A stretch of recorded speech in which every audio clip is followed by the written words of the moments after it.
Hi guys, so the end of the year was approaching and I decided I want to read some more books and I want to give myself a challenge. So I gave myself this arbitrary challenge to try and read as many books by the end of December.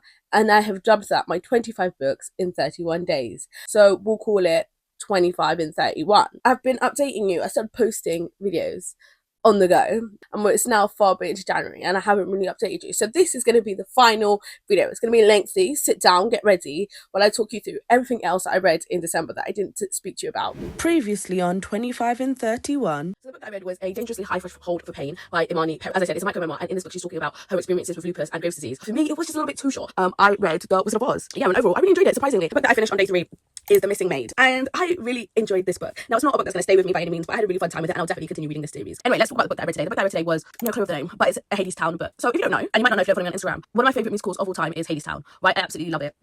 Chef's kiss. And so when I saw this non-fiction book come up, and it's not a long non-fiction book, right? But when I saw this non-fiction book come up, I was like, absolutely get in my basket. So we're going to start off with Seasons Hatings by J.S. Jasper.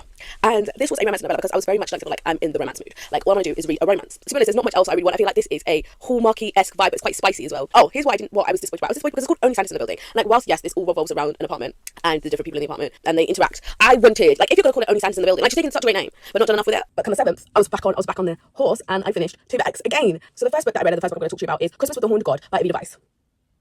This is a shifter. This is a shifter romance. But when I say shifter, please don't think wolf. Okay? I need you to stretch your imagination. As I said, Evie Weiss, you know, they don't pull their punches. Okay? I remember the name, Christmas with the Horned God. What's the girl got to do to get onto the naughty list? And this is a Krampus demon monster romance. Yeah, this is more like a demon monster romance, even though yes, it is Krampus. Okay? Feminine rage in romance books. Spoiler! She gets together with Krampus. So what did I read on this very chaotic messy day? I read The Tea Dragon Society, which is so cute. I love the colour palette, which I think is important. When it comes to graphic novel, the art is very, very important, right? And I did really enjoy the colour palette of this. And I also love the illustration style, which is, as I said, very, very important when we're talking about graphic novels. Before I do, I'm going to throw you back into Past Kimmy, because Past Kimmy had one extra films clip and I feel like I might as well use that and it will be more authentic because it was closer to the time. Head over to Kimmy and then we'll come back to me and now talk about the rest.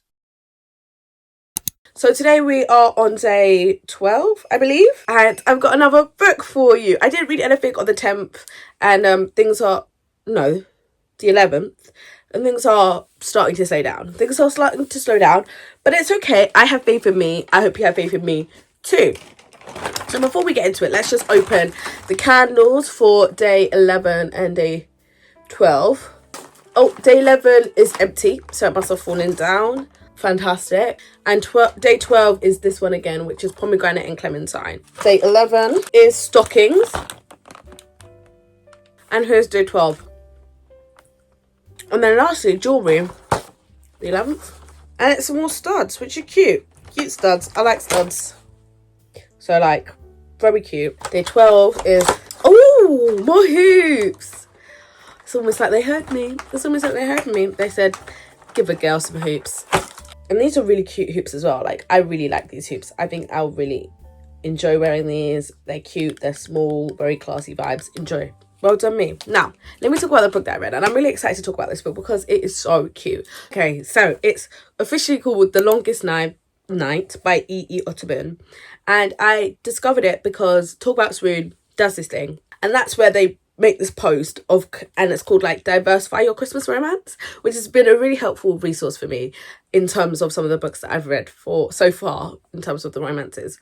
But I think some of the ones that I've read were kind of like also things that I was interested in that I kind of knew about, but I would never have picked up this book without this post, right? So I think it's really important for me to shout it out. They also put a little blurb by every book just to give you a quick synopsis of what it's about. And so this one is male, trans main characters, plus size rep, pen pals finally meet, 1904 set your novella. So that pretty much tells you what it's about. But so to give you a bit of a long synopsis, this is a historical queer romance that ends with a happy for now. I think it's really important for me to lay that out at the offset, that this is a happy for now, not a and they lived happily ever after book. It's not that there's anybody grasping aspirations as to how well this romance is. It's not like, oh, I doubt that they're going to be together forever. It just means that they're happy for now and we don't know the trajectory of the rest of their lives, and I'm okay with that. Especially A, it's a novella, but also B, I'm someone who doesn't need a happily ever after. I'm someone who, in fact, epilogues annoy me. Managed with the idea of being very private in a very public job. Jamie, I'll go with you first. I think it's incredibly easy. Do you? I think you can court all that nonsense. But yeah, so what we end up doing is end up following these two men who are long-standing pen pals, right? But they've never met each other. And so in this book, unfortunately, one of the main characters, he ends up losing his job under a whole set of circumstances, which you'll learn if you pick up this book. And when his pen pal hears about this, he invites him to stay over the Christmas holiday. And so it's their first meeting. And so I really, really love this. Now, I won't say that it's faultless. Absolutely not. So apparently, I'm going to say apparently because I didn't really notice it too tough. But basically, spoiler alert, there's been lots and lots and lots of reviews talking about how badly this needs an editor in terms of typos, in terms of mistakes and errors. So know that going into it. I mean, personally for me, as you can see, it didn't really bother / affect me.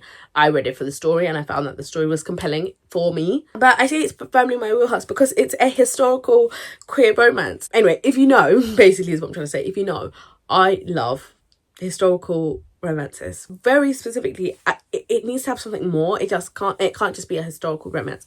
It has to have something different. So I like historical romances with a twist. So maybe it's a sci-fi time travel historical romance. Maybe it's a mystery romance. So it's like a historical mystery series with a romance in it, or historical romantic suspense. Or if it's like a historical queer romance, love it. So I'm thinking like KJ Charles, I'm thinking Cat Sebastian.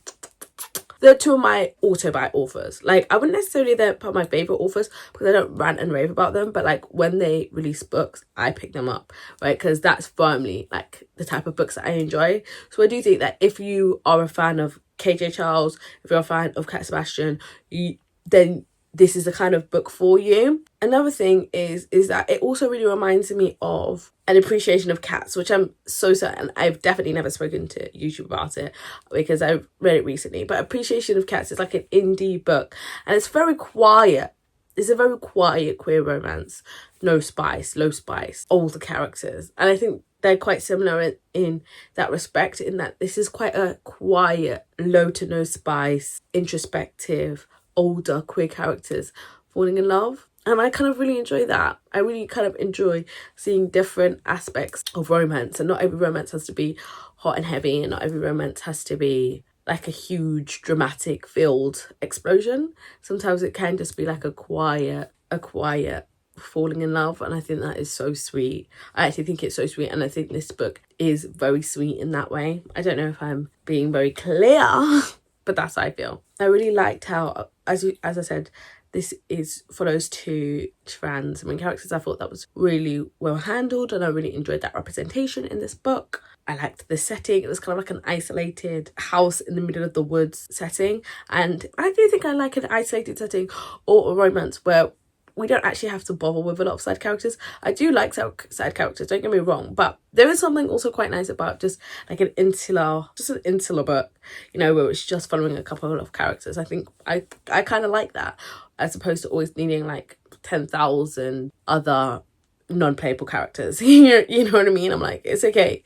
It can just be the two of you sitting in a mansion house and slowly developing your feelings. That's perfect too. I think I'm going to read this review because I think it's a very well articulated review. A charming, beguiling novella. You see immediately, you can see that this person is a much better reviewer than I am. A charming, beguiling novella with a surprisingly high level of pining and slow burn given its short length. I was absolutely desperate for both men to find their happiness. The tender way they treated each other wrung out my heart. My main problem really is that I think it would have benefited from being longer with a more in-depth treatment of some of the themes, which felt a little loose in parts. I agree wholeheartedly in a lot of things. In terms of the pining and the slow burn, absolutely love that. Very, very well articulated. And how there's just a depth of respect between them and they treat each other very, very well. And I love that. I love that. There's just a respect there and care there, which I love. Do I think it needed to be longer? Personally, for me, no. Personally, I'm a fan of a novella. I don't need everything to be written about. I'm quite okay with you just like touching on things and walking away, touching on it and leaving it alone. I'm okay with just getting what I need, getting the essentials from a story and putting it into a novella. So it's really personal preference there. I mean, I'm kind of sad. It's only got 314 ratings and 111 reviews. So I'm doing my part. Now, talking about it, spreading the word. I would highly encourage you to pick it up, but only pick it up. I actually don't. I struggle with some of these things. Sometimes I'm like, I encourage you to pick it up, but I don't unilaterally encourage you to pick it up. I encourage you to pick it up if it sounds like your kind of thing. If you're okay with bare bones short novellas, if you like quick historical romances, if you like quiet, slow burn, low to no spice books, and if you like all of them, pick it up. If you don't, give it a miss. There's no need to kick someone when they're down. Do you know what I mean? I just want it to find its right audience, I guess is what I'm trying to say. But yeah, absolutely fantastic. And that's another day done. Another one bites the dust. And I'll see you in the next one. So now we're on the 14th of December. The last book that I read was on the 12th, so I am starting to fall behind. It's not going great for me, but it's okay. I have absolute faith at the time that I'll catch up. I had faith in myself still. Like, I was only a couple of days behind. So what did I read on the 14th? I ended up finishing Bianca Torres is Afraid of Everything. And I say finishing because I was actually reading this book for quite a long time. I don't know, it was just a book that, whilst I was interested in it, it wasn't necessarily gripping to me, and it wasn't something that I was like rushing to return to. But I did want to return to it, hence why I finished it on the 14th. I think I started it before December. I started it in November sometime, and eventually I was like, do you know what, let me just finish it. What is Bianca Torres is Afraid of Everything about? I mean, the title is quite self-explanatory. It tells you a lot about the premise, and same with the cover. The cover also tells you a lot. We follow Bianca Torres, and Bianca Torres is a very anxious teenager. They don't really fit in at school, and they also don't really fit in terms of their home life. They feel a little bit like that ugly duckling. But one of the ways that they express themselves is through birding. It's one of the activities where they can find a bit of community, but also it feels kind of authentic to themselves. That's how they relate. As well as anime. They also love anime, and through this love of anime, they have built a friendship with one of their neighbours, who also is in their year at school. It's a bit complicated the way I've explained it, but basically, one of their classmates is their neighbour, and whilst they're at home, whilst they're in their like apartment complex, those two are friends and they bond over anime. But in school, they don't really hang out, which only adds to Bianca's feeling of being awkward, being anxious, being that outcast person. But anyway, getting back to the main premise of the book, Bianca is a birder, so they have a telescope in their room, and whilst yes, they do watch birds with their telescope, they also tend to watch their neighbours across the way, like in the other apartment. Is it a bit invasive?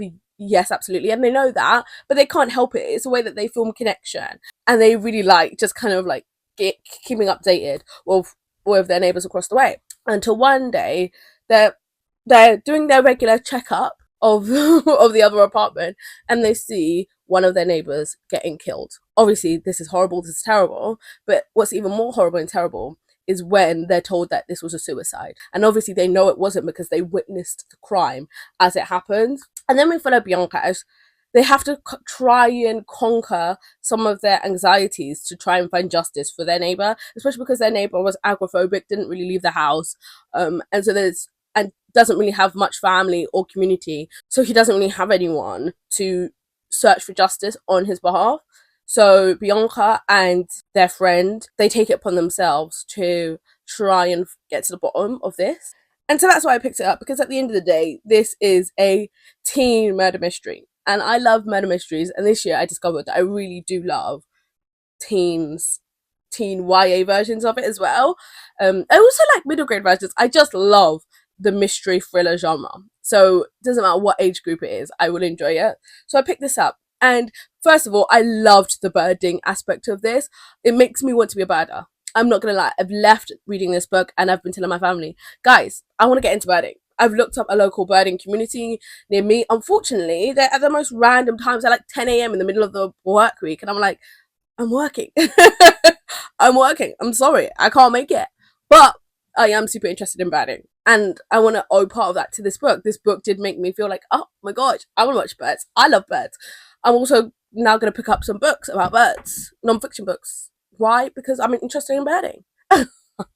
So I suppose that's a sign of a good book. If a good book will make you want to pick up hobbies, when that was not its aim. But another main aspect of this book is Bianca's gender identity, and they are working through that throughout this book. It's a YA, I suppose, so it's got that sort of coming of age, figuring yourself out, figuring out your own gender. So all in all, a very, very good book. But as I will say, there were some flaws. The flaws were I didn't find it necessarily gripping, and I do think that was because it was kind of slow. It was kind of slow in pace. It didn't really feel like much was driving us through this book. Yes, someone has been murdered, but like that was kind of it, and a lot of it was very insular. It was very in Bianca's head, obviously, because they have a lot of anxieties and stuff like that. And maybe if I was a YA person, like maybe if I was a young adult who struggled with anxiety, I would relate a bit more to that. But I wasn't, and I'm not. So, you know, whilst I thought it was good to read, I suppose maybe that insular, very anxious narrative didn't necessarily intrigue me necessarily to keep picking it up. I'm not sure if that's the case. I'm just trying to speak aloud as to why it didn't necessarily work for me. Yeah, I just think it wasn't the strongest as well in terms of the mystery. Like, the mystery wasn't super engaging, unfortunately. Like, it was fine. I wouldn't necessarily recommend this book saying like this is one of the best YA mystery books I've ever read. It's just a good YA book, but not necessarily a good mystery book, if that makes sense. So yeah, I kind of enjoyed it for a lot of the things on the periphery, like diverseness of the cast. I also enjoyed the birding conversations. I did also enjoy seeing some of her anxiety. I know I've just said that maybe it didn't make it that interesting to follow, but when I was reading it, I was enjoying it, if that makes sense. But the actual mystery, I do think, was a little bit weak. But at least we've got a book finished. So this was a successful challenge, because not only am I picking up more books, I'm also finishing the books that I had already started. So with that all said, let's get to opening some of these for the 13th and the 14th. You might be wondering, if this is January, why have you not opened your advent calendars? Because I remain faithful to you guys. Like I said, I'm only going to open them when I'm on camera. So here we are. Right, so we have the 13th here. Oh, it's some earrings. They're just like small little hoop earrings. I don't really call these hoops. I'd call these huggies. Have a look. And they're all twisted up. But yeah, I would call these huggies, which is fine. But yeah, and then the 14th is up here. I don't actually know, is it supposed to be like golden candy canes or constellation? They look a bit like a constellation, if you ask me. Like, I don't know what else that could be. It's super interesting. So then we've got the chocolate, which, as I said, I don't know if I should eat them all now. Where's the 13th? Here's the 13th. And the image is a Christmas tree. I mean, I will eat one chocolate. I mean, I'm not a heathen. And then the 14th is... and it's an angel. Please ignore how bad my nails are at the moment. It's been a whole process. Then we've got candles. Now, candles is a whole issue. We've spoken about it before. But anyway, 13th. And then here's the 14th. So we've got the sugar cane. I can't remember what it's called. It's not sugar cane. Sorry. Sugar cookie. And pomegranate and clementine. As I said, these are nice to burn, but it's just a bit uneventful when opening them. Also, I forgot to say, I'm drinking mulled wine because I bought mulled wine. I don't actually love wine, which is kind of interesting. Why did I buy mulled wine when I don't really love wine? Because I like mulled wine more than regular wine, and I had a really good mulled wine this Christmas. I had two good mulled wines. One good mulled wine when I went out, and one really good mulled wine. I think it was from Sainsbury's. This mulled wine wasn't good, so I opened it, tried it, didn't like it, stayed in the fridge. Today I thought, no, let me spice it up. Now let me add a little bit of spice to that. Added some more sugar, which it didn't really need, so only a little bit more sugar, and added some masala chai powder that I have, so it's a bit better.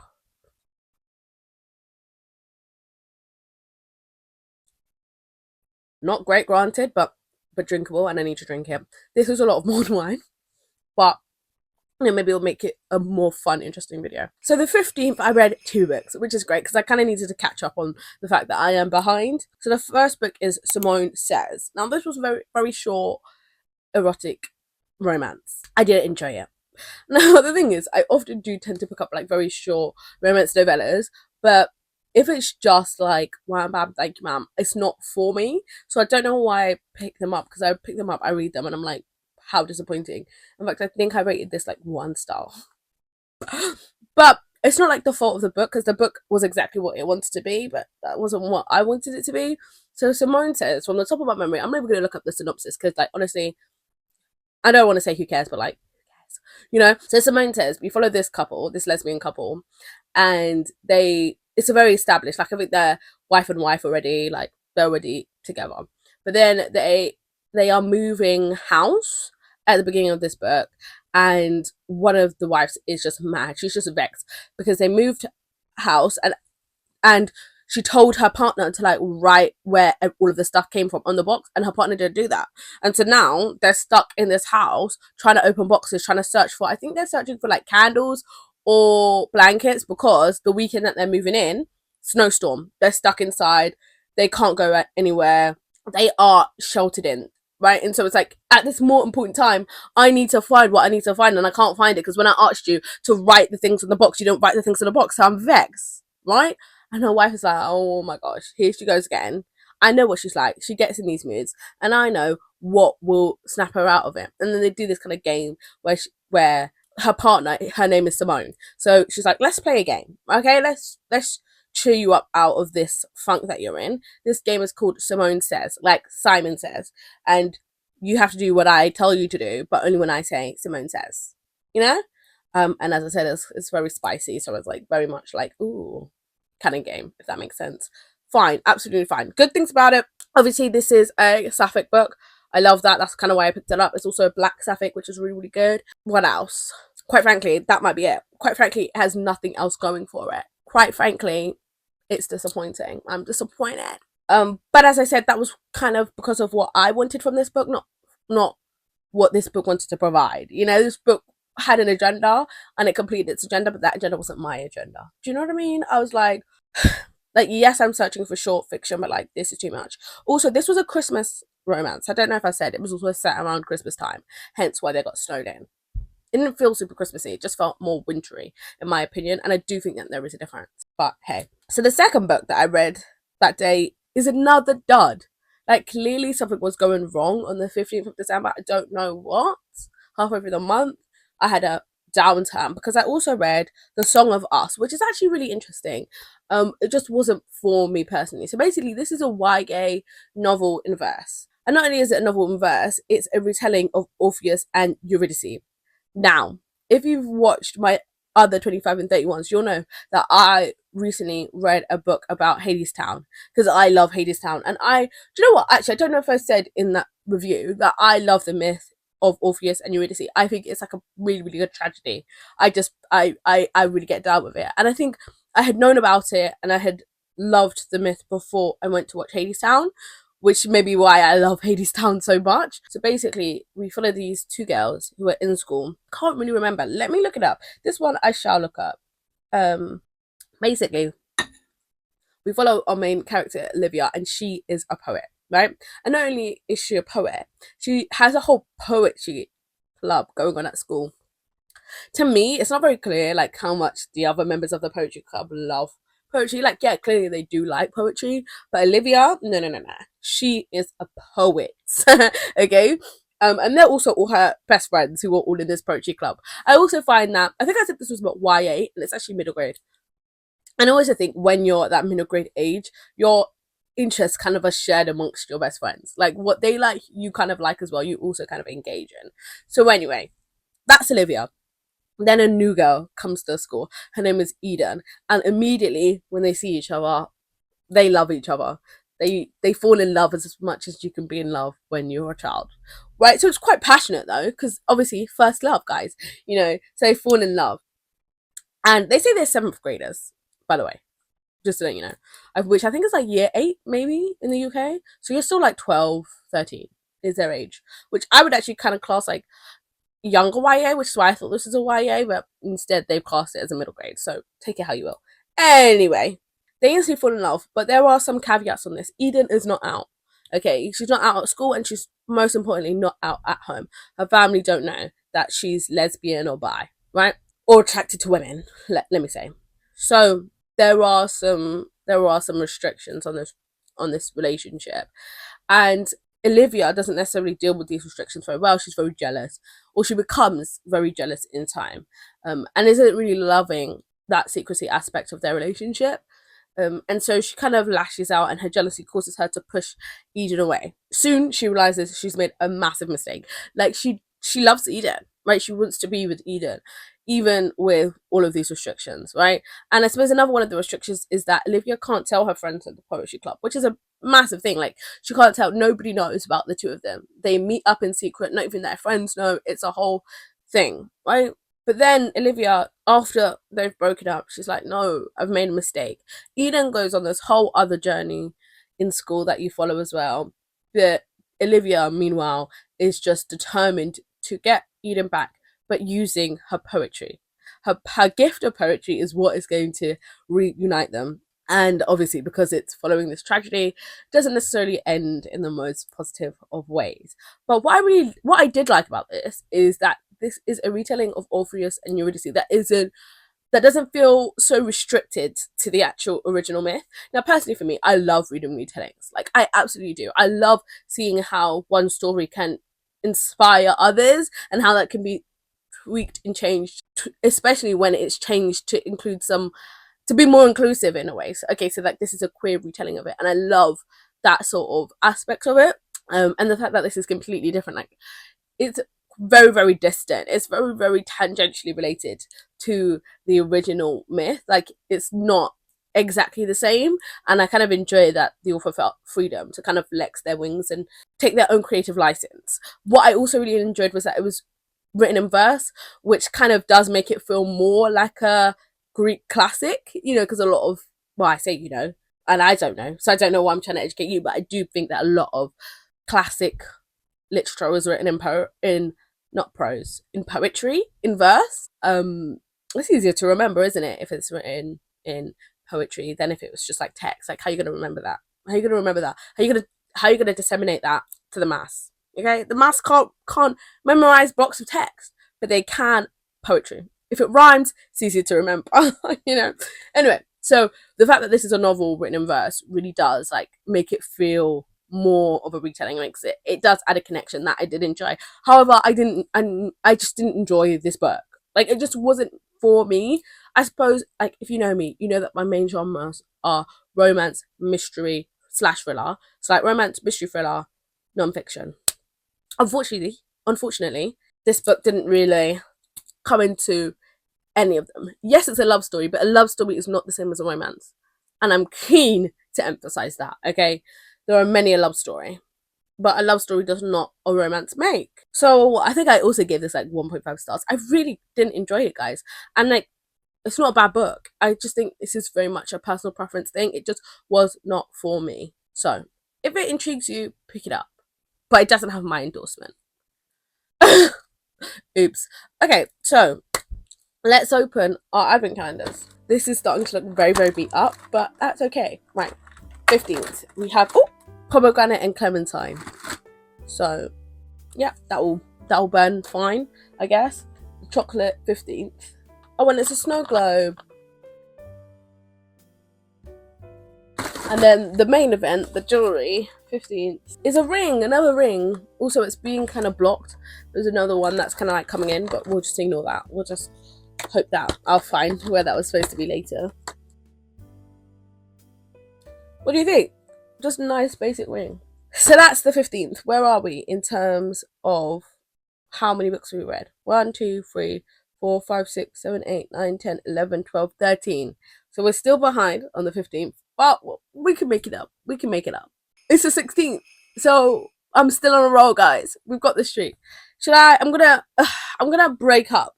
I'm gonna break it up, and I'm gonna open an advent calendar first, then talk to you, and then we could go on to the next day. I think I'm gonna change up the order. So the 16th is where? Oh, and it's another ring, guys. It's a different kind of ring, which I enjoy.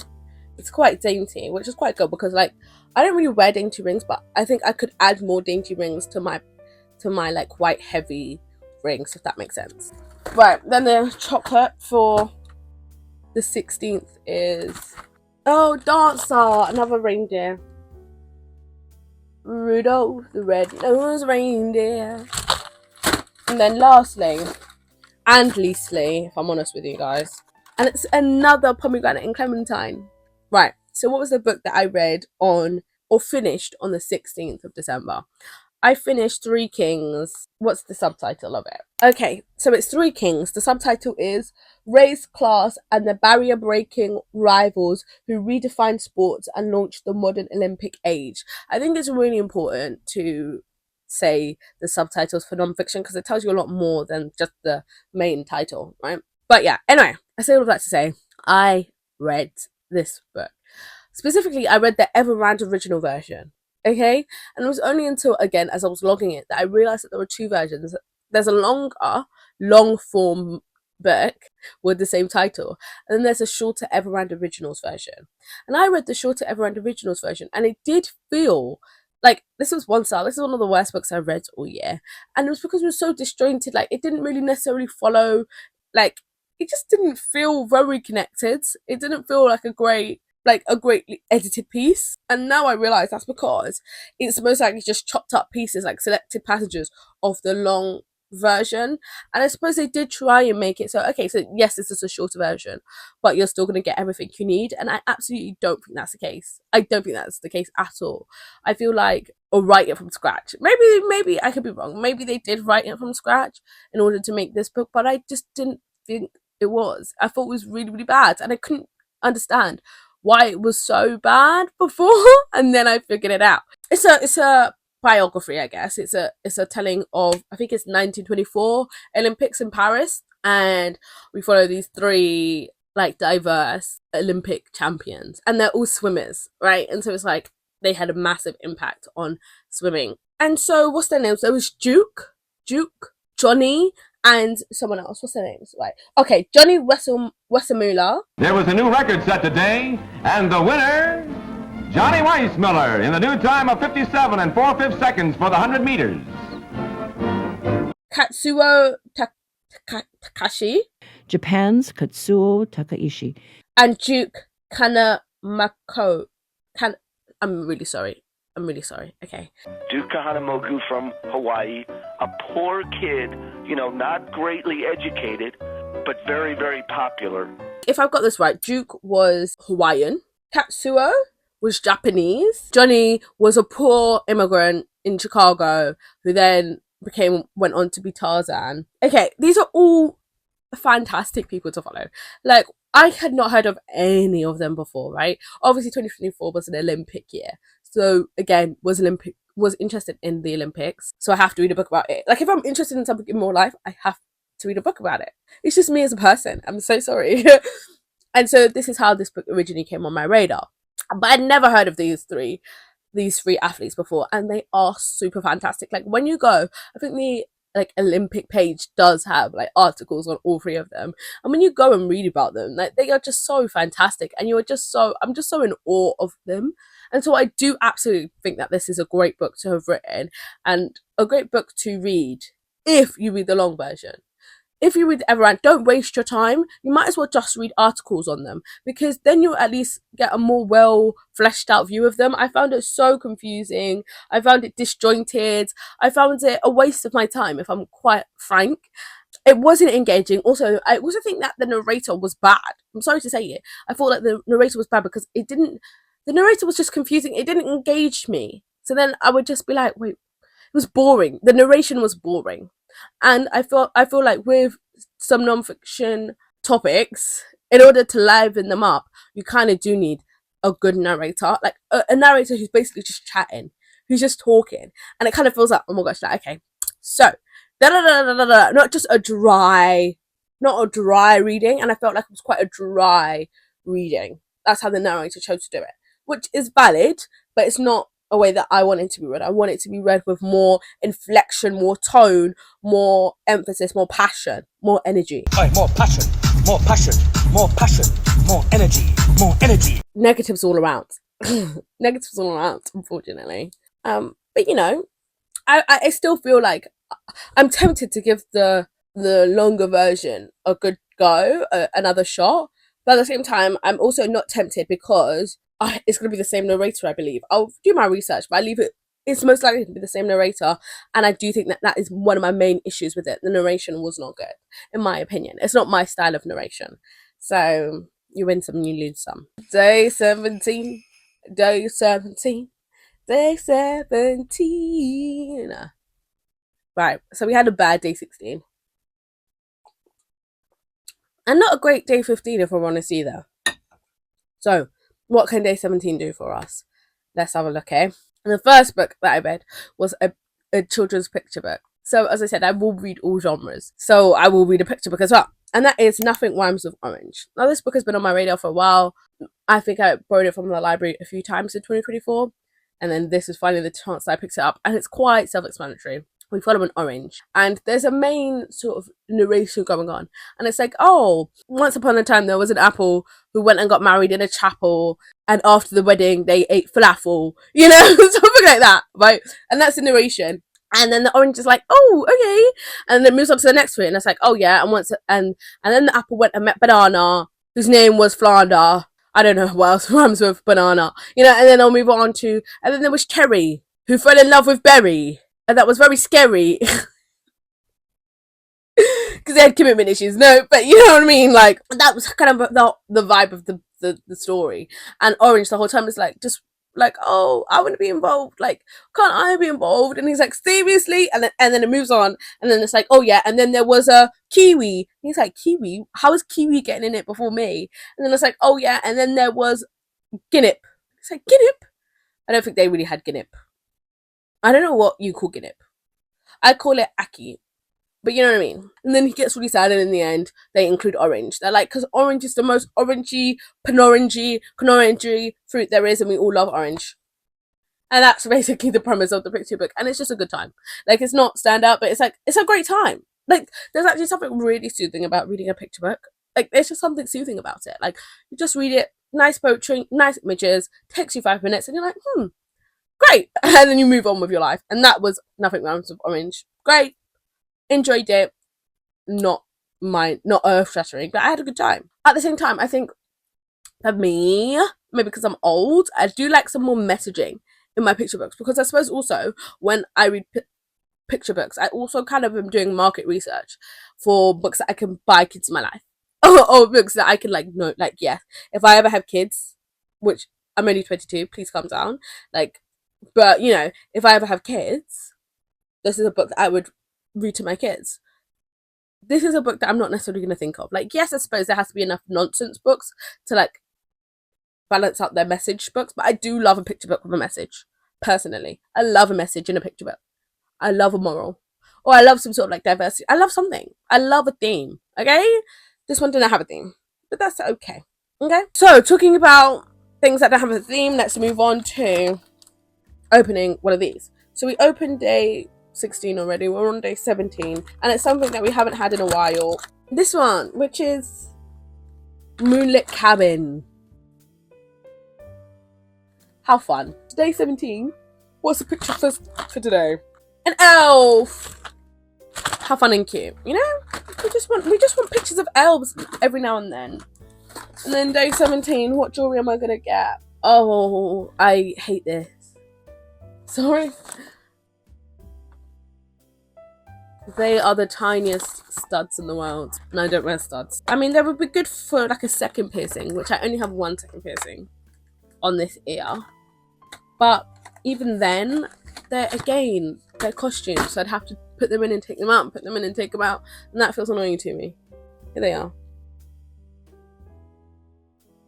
Like, they're literally micro. But I'll put it in and I'll show you. Can you even see that in my ear? Like, honestly, can you? Also, no, I didn't do my edges to film this video. Why would I? Please, leave my edges alone. My ear has swallowed it. My ear has swallowed it. But, you know what? Like, again, why not? Like, it's not offensive. Then the other book that I read on the 17th was a huge hit. And let's be honest, we kind of needed it. So this hit is All That It Ever Meant by Blessing Musariri. By Blessing Musariri. It made me cry. It made me cry. I don't cry often at books, but I also don't want to. Like, that's not like, oh, she's a cold-hearted ice princess. I purposely avoid things that will make me cry, if I'm honest. Okay, now that sounds like I'm not in touch with my emotions, but like, I'm actually just reading for fun, for vibes. Why am I sobbing? Like, that doesn't feel fun to me, personally. But this book was so well done. Now, again, this is labeled as a YA. I would say this is kind of like a middle grade. I'm really sorry, guys, that I'm arguing with them. But I think basically what I'll say is that both this book and A Song for Us or something like that, they are both in that nebulous space of upper middle grade, younger YA. And so we're like fighting over which one do we think it belongs to. I actually would agree with them though. I would actually agree that this is a younger YA book. We follow this family. This is a story about grief. So we follow our main character. Her name is Matty. And Matty has recently lost her mother. And I suppose, no, that's the wrong way to phrase it. This family, Matty's family, has lost their mother. Her dad is grieving. She's grieving. Her younger brother, Tanner, is grieving. And her older sister, Chichi. Chichi is also grieving. And they don't really know how to relate to each other anymore without their matriarch, without their mother, right? Without the love of his life, right? And they live in England. They're Zimbabwean. They're muddling through. We find out their story piece by piece on their journey back to Zimbabwe. And why they're going back to Zimbabwe? Because of a stunt that Chichi pulls. We don't really find the details about it until later in the book, so I won't tell you what happens. But something happens. And their dad decides, nope, enough is enough. We need to go back to Zimbabwe. We need to leave this place. We need a break, right? And so it follows them on this journey back home and how they're all grieving and how they're all processing this grief and how they're all acting out in different ways. And I kind of loved how the depiction of grief in each person is different. I thought that was really real. Like how Tanner, the youngest, the boy, how he deals with it is a bit more childlike, a bit more of that childlikeness. Since Chichi is very much more insular. No, sorry, not Chichi. Matty is very much more insular. Chichi is reaching out. She's is rebelling. And then Papa is just in that sort of adult grief. And in that adult grief, from a child's perspective, just watching their dad like sort of crumble and not really function and not really being seen as like the father figure that they once were, and kind of like that feeling of being deserted by both parents because the dad that you once had is not the same because he's grieving. You know, he's no longer that same Papa that he used to be, or Baba. I think they call him Baba. So yeah, but what takes us through this narrative as they're returning back to Zimbabwe is Matthew has an imaginary friend slash ghost slash god. We don't know, and it's like a non-binary spirit that appears to Matty and asks Matty and talks to Matty and says like, what's going on? Like, tell me what's going on here. And that's the kind of way that we follow it. And when I tell you guys, this book was so mature, as in it followed very mature themes, but it was so age appropriate at the same time. And I do think that it's really, really good to have these stories that follow mature themes for younger readers, because let's be real, it happens. Like unfortunately, mothers die and leave young kids, and so we shouldn't shy away from these topics from kids. Kids should read about these things, because as I said, it happens. It's really unfortunate, but it doesn't. It's the reality of life, and so we should create age appropriate fiction for young people to read. This book was not told in verse, however my brain kind of has codified it as, because that's how lyrical and evocative it was. Like the images, the scenes, everything, it just felt so vivid in a way that to me sometimes just felt very lyrical and has codified in my brain as written in verse, but it wasn't. It was prose, but prose that was so beautifully written. It has hardly any ratings at all on Goodreads. It has 189, and that is really, really criminal for such a well done book. I'm actually surprised. Like, how did I find this book? I think I saw it available from my library, so bring up my library for having the audiobook available to me. But absolutely fantastic. Definitely the best book I've read in December so far. One of the best books that I've read all year. It wasn't in my best books of 2024. However, on reflection, it was one of the best books of the year. Do you know what I mean? I suppose the best books of 2024 are books that I loved, not the best written books. And I suppose this is one of the best written books that I read in 2024. Cheers to day 18, where again I read a book that is not my genre. Well, one good thing I would say about my 25 and 31 so far is that I am reading a bit out of the box. I'm reading things that I kind of am like, maybe one day, but like it's not necessarily 100% my vibe. So like, let me leave it for now. But 25 and 31, you have to kind of be decisive. You see something, it's the right length, and you're like, right, let me give it a go. You know what I mean? So I've just read different things, and I feel like that is embodied in the fact that I read A Magical Girl Retires on day 18. So again, we're not doing too badly here, guys. How many books have we read so far? I don't count the picture book as a full book. I count that as half a book. So we are currently on 1, 2, 3, 4, 5, 6, 7, 8, 9, 10, 11, 12, 13, 14, 15 and a half, now 16. 16 and a half. I think we're on 16 and a half books in 18 days. So we're not a book a day at this point, but we are awfully close. As I said, aim for the stars, land on the moon. Okay? And that's what I'm doing. That's why technically I feel like I'm behind, but I'm actually not. I'm actually on target. So, day 18, A Magical Girl Retires. Let's get back to it. What is this book? This is a translated fiction, again, a bit out of my comfort zone. It's a South Korean book, I believe. And basically what we follow is we follow our main character. And it's in this sort of like fantastical world where magical girls exist, girls who have powers, but it's a known phenomenon in this world. So there's this whole like department is the way that I would use, this is the word that I would use from the UK, like kind of like how there's the Department of Education. So then it kind of feels like there's like a whole magical department, less bureaucratic, because it's just filled with the magical girls themselves. So it's magical girls leading like this whole group of magical girls, and we follow our main character who is struggling. Okay, very much does feel like an indictment on like capitalism a bit in the way she talks about her life before. She's depressed. She's suicidal. When we first meet her, she's on a bridge. She's like, do you know what? Enough is enough. Like, I'm in crippling debt. But like when I say crippling debt, you think, oh wow, hundreds of thousands of pounds. She's like, no, it's not even like that much. It's just that I got too many credit cards, but at the same time I have no way of paying it back. Okay, they would just credit people at my door all the time, and there's just not much for me to live for. Like, what am I living for? I'm living to work to pay back these credit cards of things that I bought that I needed, or maybe I didn't need but I felt like I needed. It's like a never-ending cycle. Like, why am I here? What am I living for?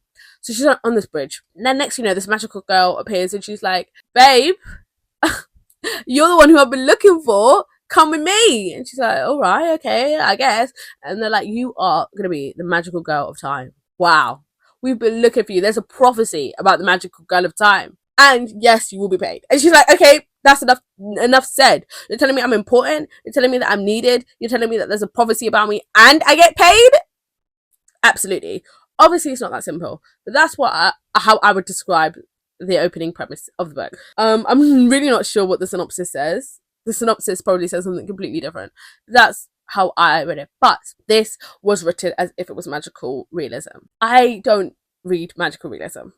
I find it too arty-farty. I find it unbelievable. Like, it really does ask you to suspend your disbelief. And in this one, I think I could suspend my disbelief a bit, but like, it was just arty-farty, and it was just a bit like, oh, very woo-woo. And I'm not woo-woo enough for this book. It was fine.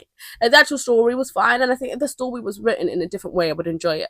But the way that it was written wasn't my kind of writing style. If you want to know what kind of writing style it is, I'll tell you after I take a sip of this. It felt very, very reminiscent of Sean Maguire, Every Heart a Doorway, or the Way with Children series. If you like this, I think that you will like A Magical Girl Retires. I have so many, as you can see, I've got so many of the Way with Children's books here. But I don't actually love them. But there is something about them that's compelling to me. There's something about it that makes me pick them up. They're both like this, like, oh, woo, lyrical vibe. You know what I mean?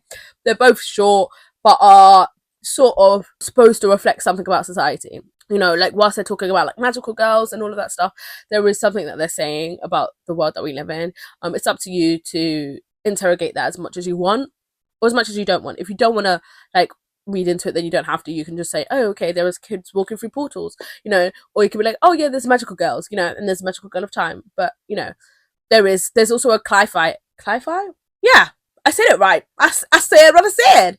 Climate fiction, cli-fi aspect to Magical Girl Retires, which I haven't really told you about, but that's what I mean about, like, there is some real world commentary that you can take from it if you want to.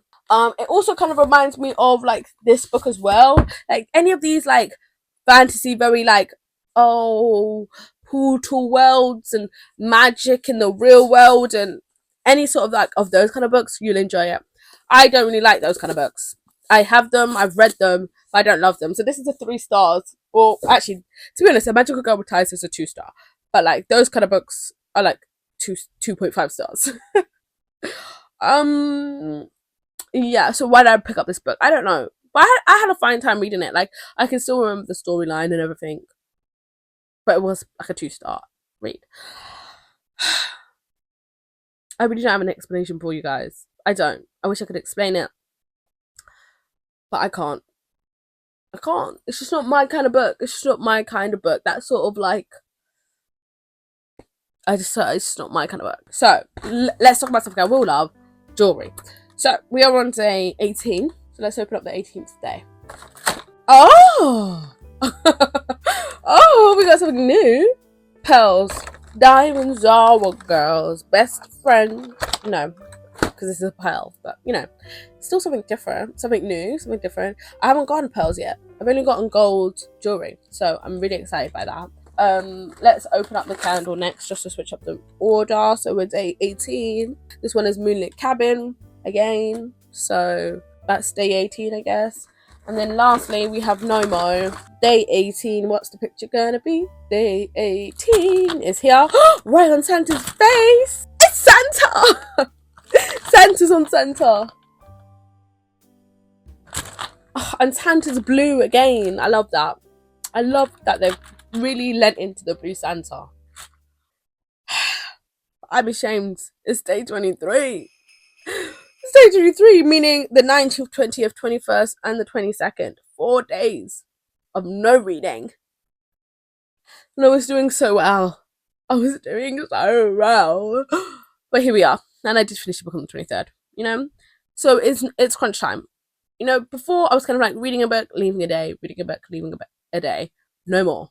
We've got to lock in now because I've read 17 and a half books in 23 days. We can't slack anymore, guys. But like we got to lock in. The book that I read for the 23rd is Why Didn't We Riot? A Black Man in Trump Land, which is kind of like a selection of essays. It's a non-fiction book, like a short non-fiction book, and I really, really enjoyed this. It is what it says it is. It's just a guy, a black man specifically, and he lives in like, I want to say he lives in the southern states, although my knowledge of like American geography isn't that great, so when someone mentions where they're from, it can kind of just leave my mind. Not irrelevant information, but like kind of irrelevant information. I know all I need to know when you say Trump land. For the context of this book, I'm sorry. Don't shoot me, that's just me being a non-American. But if I tell you someone's from Abergavenny, you're going to be like, where the hell is Abergavenny?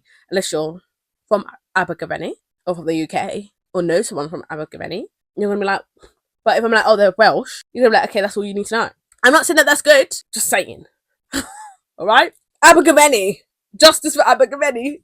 Okay, anyway, so yeah, we followed this man. And I really liked what he had to say. Mainly, I think that's the thing about these short non-fiction essays, is how much do you relate to what the person is saying. I really respected what he was saying, what he had to say. I was really interested in the premise. So, all is well as well. I remember one of the key things that I enjoyed him talking about was...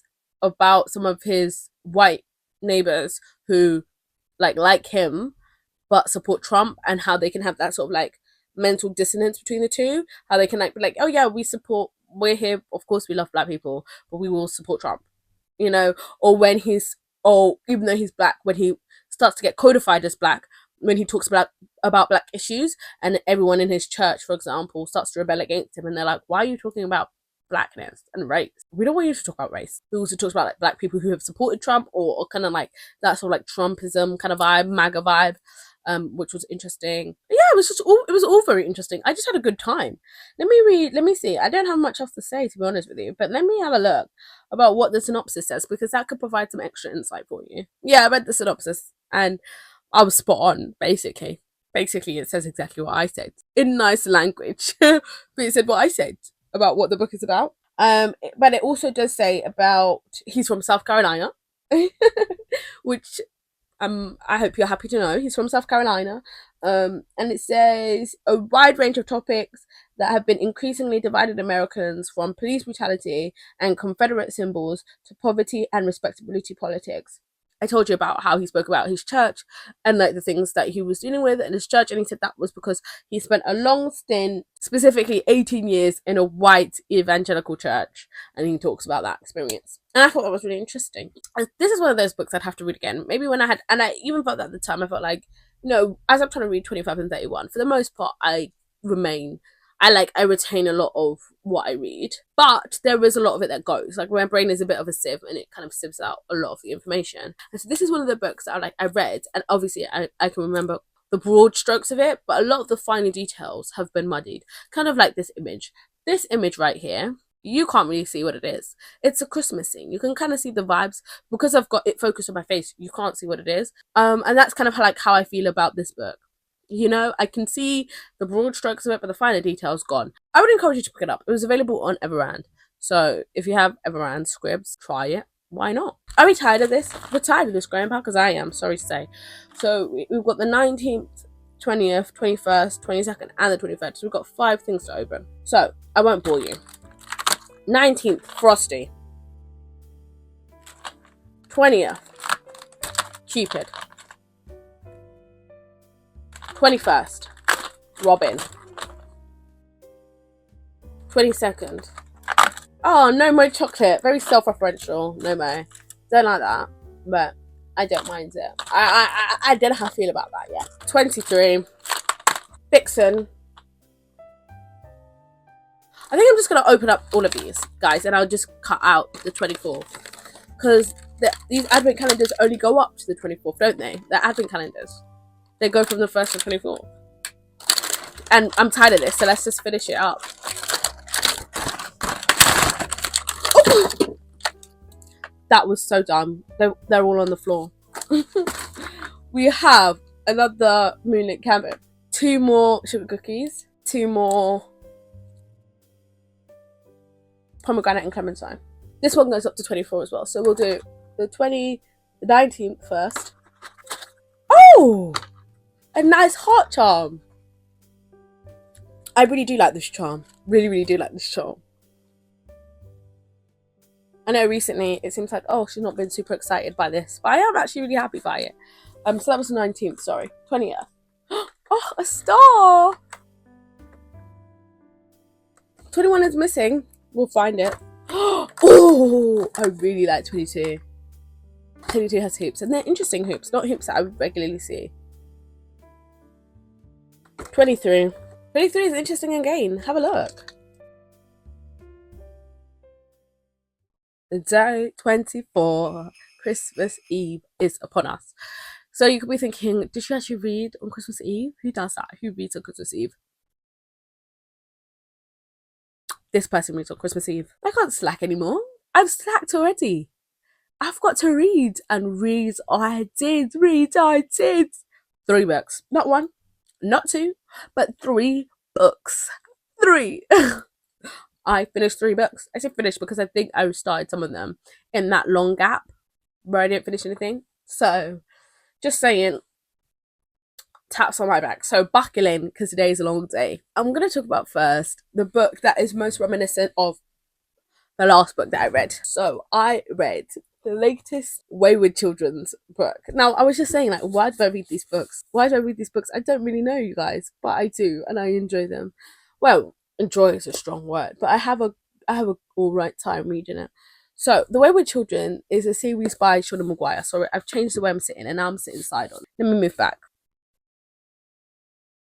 This whole series is a portal fantasy series where we follow these kids, where something's not right with their world, or they don't necessarily fit in for many different reasons, or something's wrong. A door can be opened to them, which is a portal to like their most ideal world, a world that is like thinks that this child is made for. But on the door it says, "Be sure." Right? You have to be sure when you go in. But for some kids, for some reason, they are returned back to Earth. But they are forever changed because they have been to these fantastical worlds of whimsy beyond adults' imagination, right? And so once they come back, they're adrift, they're unmoored, and so they get sent to the Wayward Children's School, Eleanor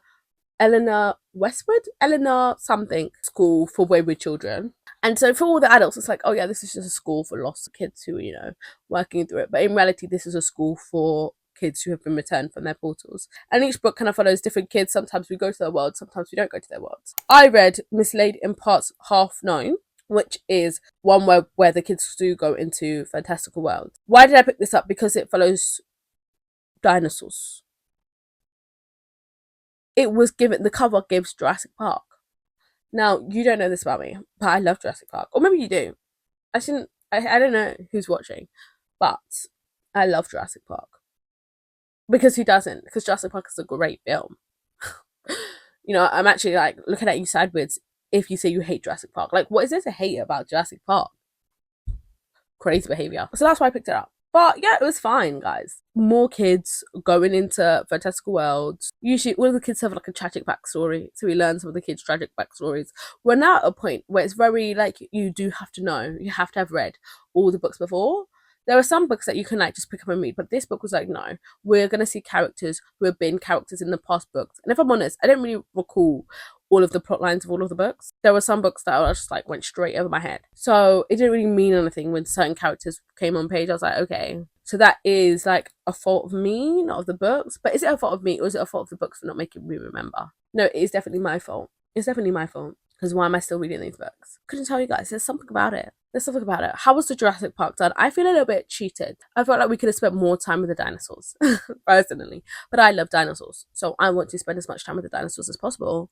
We only spent not even half of this book. Like, only like this much of the book. Like this much of the book was with dinosaurs. That's how it felt to me. It's not an accurate representation of what I'm showing you. But this is how it felt to me. It felt like this much was with dinosaurs. This much was not in dinosaurs. And I just felt like more dinosaurs would have been necessary, But anyway, it was a fine book to read on Christmas Eve. Unlike the other book, the hated book amongst the three. So this is like very much the middle.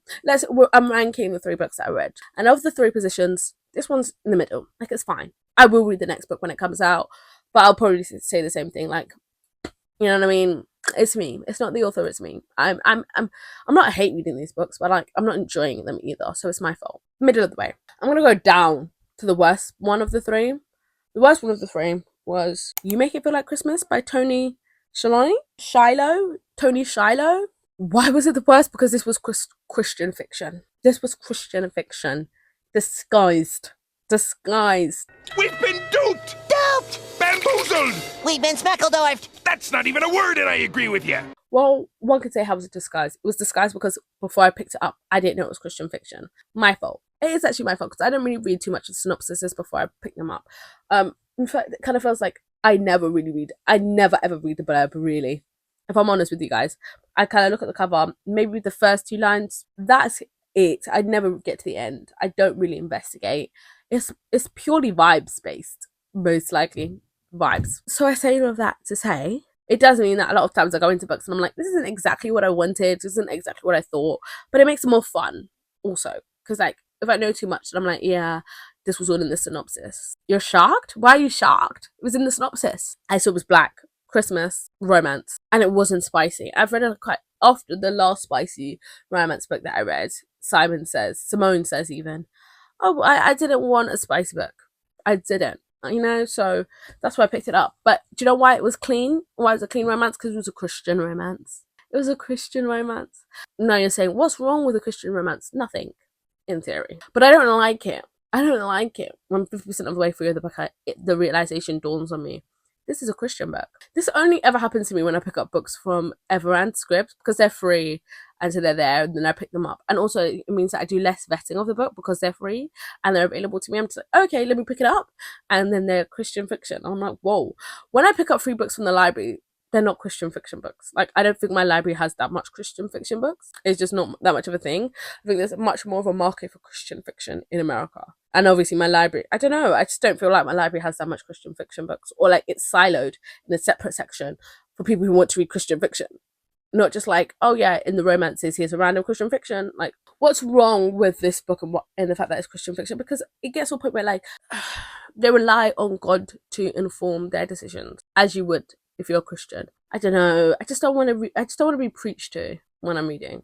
I just don't really want to, And I think the reason why I get shocked by Christian fiction is because I am not prejudiced when people mention religion or God in books. Okay, so in the first half, they're like, "Oh, praise God," I'm like, "Yeah, okay, cool. You're a Christian." And I think there's a very big distinction between reading books with Christian characters and reading Christian fiction. And it's usually in Christian fiction that at first you're just reading books featuring Christians, and then partway through the book you're like, "Oh no, this is Christian fiction." You know what I mean?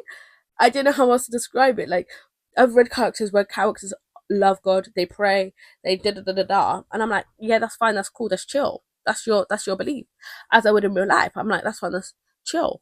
But then at a certain point, it does start to feel preachy. Like, this is the way that you should be living life, and I'm like, or this is the way that you should make decisions in life, and I'm like, or that is the way. I don't know. It just loses me. It just loses me. But anyway, let me tell you the plot of this book. You make it feel like Christmas. Basically, we follow our main character, and she is from a smaller town. It's not the smallest town, but a smaller American town. And then she leaves and goes to the Big Apple. And she's in the Big Apple working, but then she loses her job. She doesn't want to come home and tell her family she's lost her job, so she just comes home and says, "Oh, aren't they so nice to me? They've allowed me an extended break. They've given me like loads of weeks off." And she's hoping that she's going to find a new job, so she doesn't have to tell her family over Christmas that she's lost her job. Another reason why she doesn't want to tell her family is because her ex-boyfriend was stolen by her sister. Yeah, they got together. Yeah, her ex-boyfriend left her for her sister. Yeah, and now they're engaged. So she's going back home for like the Christmas holiday, but also it's for her sister's engagement. Very tense, very awkward. So it's like, and you don't really want to be like showing L's in front of your sister and your ex-boyfriend. And the sister is very unsympathetic. She's very selfish. She doesn't give a heck. She's like, what do you mean? She doesn't respect the fact that like this used to be her ex-boyfriend.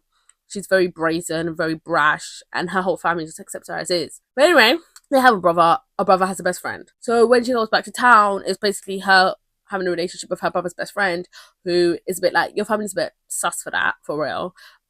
Also, since you've got nothing better to do, why don't you come and help me and my family business? Because obviously it's a family business in the small town. And he's also like, do you know what? Like, I'll help distract you from you and your mad family at these events, because I'm basically family, because I'm your brother's best friend. So I'm going to be there, and I'm going to be there with you, and it's all support. So it could have been fine. It was actually all right. I'm not going to lie to you guys. It was actually a fine book. If it wasn't for the preachiness towards the end, or like just lots of religion towards the end, I would have been absolutely happy with this book. It was quite nice to read a clean romance, if I'm honest. And then lastly, the number one book is The Naturals. I need a drink. Sorry, guys. I've been yapping for too long. The last book I read is The Naturals by Jennifer Lynn Barnes. And this is a very book-talky book. Okay? And that's kind of like what made it come onto my radar. Now, I do love this sort of premise. Teens with the FBI. Absolutely. Get in my basket. Get in my basket. So I've wanted to read this for a long time, but there was no audiobook available to me. Recently, however, with the whole buzziness on BookTok, it must have got some more rights. Someone must have bought the rights again. So now the audiobook became available in the UK. So I bought it and I listened to it. So the premise is that there's this teenager, about 17 years old, I think. Like, do you know what I mean? Like that, on the cusp. Because I think they said 18 later on in the series. So let me say 17-year-old Cassie. And she has a gift, a natural gift, one might say, for reading people. Like, she sees them, she clocks them, she can tell a lot about them just from like reading them, right? But not only does she have this talent, unfortunately, she's got some trauma, something in her past, because her mother was killed, or was believed to be killed, because we don't have a body, but like, you know, her mother's missing / assumed dead, unfortunately, right? So she's 17, she's living with her dad's family, because she was never close with her dad, and even after her mom's passing, she still isn't close with her dad. So rather than going to live with her dad, she went to go live with her dad's family, specifically her grandmother. She doesn't really feel part of the family. She feels kind of like an arm's length away. She doesn't really feel that close to them, not for them want of trying, they want to, but like she just feels partly to do with her grief, and she just like can't really allow herself to form attachments with them. But it's fine, you know, she's 17, she's living her life, and she's just reading people. Until one day, knock, FBI turns up at her door, and they're like, we've actually got this program, right, where we're using teenagers with these natural gifted abilities to help us solve cold cases, and we think you'd be great. And before you say no, this could help you find your mother's killer. She's like, absolutely, I'm in. Absolutely, I'm in. Where do I sign? Because she wants to know what happened to her mother. as she read. But then she rolls up and then there's this house, and it's a house full of teens who are all naturals, all have a natural ability for something. So her natural ability they're using to make her a profiler, right? They're like, you can read people equals you could be a great profiler. There's another person on the team who is also a profiler, right? His name is Dean. Dean also, all of these kids are troubled, right? Because this is not something that, like, if you had a great life, if everything was hunky-dory, you wouldn't necessarily develop these natural talents as kids. Like, this is more of a defense mechanism, right? So anyway, so we have hello Dean, and Dean is a bit cold, a bit distant to her. She doesn't really know why at the start. You find out relatively quickly, but I still won't tell you why. But Dean is a profiler, right? As well. Then you also have Michael. Michael is good at reading people's emotions, right? He sees the micro emotions in your face. Think Lie to Me if you ever watched that TV program. I did. Really enjoyed it. Okay, so Lie to Me, you know, reading that micro expressions on people's faces. That's Michael. Very rich, very, very rich. Okay, but again, troubled. There's two other girls in the house. One of them is Cassie's roommate, and she's like very gifted with numbers, very like scientifically gifted, talented, you know, the person in the lab on the computer, right? But she's also like got some like undiagnosed autism or something like that, you know. And then there's also another person who is very good at lies. And because she's also very good at lies, she's always also very good at deception. Okay? She's very good at deceiving people. She's a bit of a wild card. We don't really know, you know. And so that's all of the teens in the house. And then we follow them as they try and solve cold cases. Fun time, guys. Fun time. Just a rollicking time. Like, is it the best teen kids FBI solve murders? No. I'll tell you that in another video, okay? But no. But great time, absolutely. I loved it, finished it, same day. Started, finished it, ran through it. You know what I mean? Because it's just such a compelling time. I've struggled to talk about books that I enjoy. The writing was good but basic. Like, very basic writing, like nothing to shout home about, just getting us through the story. Obviously, there's going to be love interests because this is a YA book following Twilight. You know, so it's like we've got to have a love triangle. Can we even have teens in a room without there being a love triangle? Must be. And obviously, all of the boys want Cassie because why wouldn't they? She is the new girl in the house. But obviously, we have the danger of the cold cases going on. Oh, guys, really enjoyed this. Would encourage you to pick it up, really. I think you'll enjoy it if you enjoy A Good Girl's Guide to Murder. You know what I mean? Like that sort of propelling YA. Not that they have much in common in terms of the plot lines, but just like if you enjoy those kind of books, you'll enjoy this kind of book. And let's have a think. I've been on Christmas Eve. She read a lot, didn't she? She did really well, didn't she? Yeah, I did. Thank you. Christmas Eve was a great day for reading. So I've really caught up, haven't I? Day 24. We've got a nice big one, like a double window. Can you see? This is 24. Usually they're like this size. This is 24. So 24 is... Oh. 24 is disappointing. Oh gosh, here's the day that we're missing, by the way. Found it. It's a ring, but oh, this is a really nice ring, actually.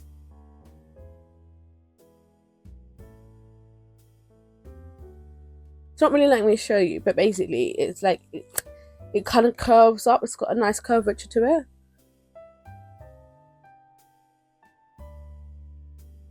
Why do I say day 24 was disappointing? Because I was really looking forward to a charm bracelet so I could have something to put all my charms on, but it didn't give me that. It gave me more stud earrings. Beautiful stud earrings, wanted, but there is a back image that says I was supposed to get a necklace. I don't recall getting a necklace, do you? I've just ripped it open, guys, and I found the charm necklace hidden here. It's just a basic, very, very basic gold chain. You can't really see it, but it makes sense because I need something to put the charms on, which is great. I don't know when I was supposed to get that, but anyway, I'm happy with this. This was so cheap, guys. You know how cheap it was because it was after Christmas that I bought it. Like after Christmas 2023, I bought it. So overall, first of all, I don't like how this is plastic, extra plastic. Could have made this with cardboard. Let's be real. But anyway, so yeah, I'm happy. Like it's really helped my jewelry collection. And the 24 Rudolph. For the 24th, I have two. So I'm not sure if this one accidentally goes up to the 25th. Because some are rogue and got up to the 25th. So this one might have gone up to the 25th, or there was a day that I didn't find it. But they're both Moonlit Cabin again. You know, I got lots of tea candles to ban. So I'm not mad at your boy. I've been yapping for too long. My equipment is not happy with me. So we're sitting like this. Maybe it's also the wine. I don't know why I keep referencing the wine. The wine had basically no alcohol in it. Christmas Day.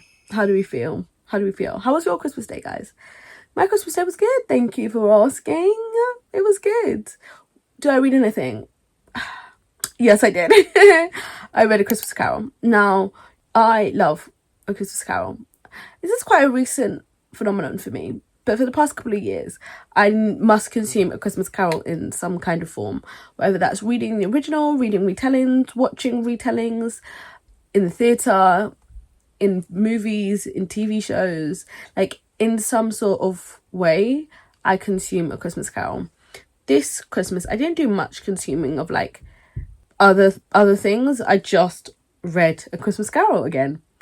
And I just love A Christmas Carol. It's just good. It's just a good classic. But yeah, I read the audio version that was narrated by Hugh Grant.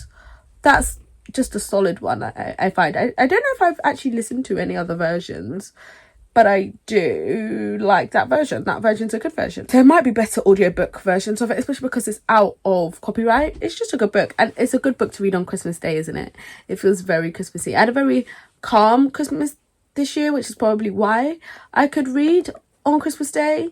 I think most Christmases, I think there is still some downtime on Christmas, for me anyway, but not that much. But this Christmas was a lot more casual. Unfortunately, this is the first day with nothing to open. I think it's good because I'm tired, you're tired. Let's get to the end of this video. Boxing Day, I finished a physical book, Dying for Christmas by Tammy Cohen. Now, this is significant because I have quite a few, like, Christmas books on my shelves that I don't read outside of Christmas. So when it gets to Christmas, I'm like, gosh, I need to read at least one of them because a whole year will pass and I'm not going to read it. So I had many options. For example, I'm just going to pick up one that's right here.